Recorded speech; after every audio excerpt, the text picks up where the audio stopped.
Welcome viewer, I am Murugan S. This video tutorial describes how to enable mobile hotspot on Windows 11. Click Start, Settings.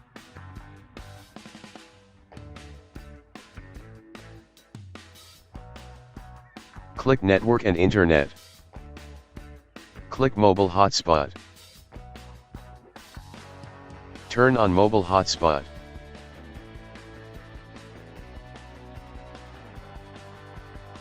You can change name and password.